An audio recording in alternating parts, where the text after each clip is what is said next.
ആ മരുമോള് വന്നു. ആ മണി അടിക്ക്. ആ മതി മോളെ, താഴെയുള്ള ആ കുടം കാലോണ്ട് തട്ടി അകത്തേക്ക് വാ. ഓ ഇത് കാലോണ്ട് തട്ടണോ? മതി മതി, ഇനി കാല് പിടിക്കാം, കാല് പിടിക്കാം. ഓ കാല് പിടിക്കാനോ? പിടിച്ചോളൂ. നീ എന്താ തമാശ കളിക്കുക? അപ്പൊ അമ്മന്നല്ലേ പറഞ്ഞ കാല് പിടിക്കാന്ന്? പക്ഷെ ഓരോരുത്തരായിട്ട് കാല് പിടിക്കണം. എല്ലാരും ലൈൻ നിക്ക്, ലൈൻ നിക്ക്, ലൈൻ നിക്ക്. എന്നാ മക്കളെ പാല് കുടിക്കി.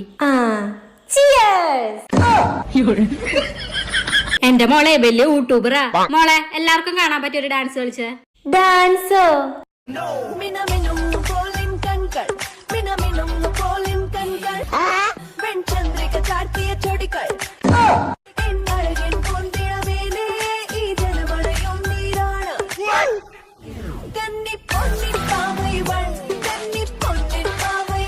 അവളുടെ ഒരു ഡാൻസ്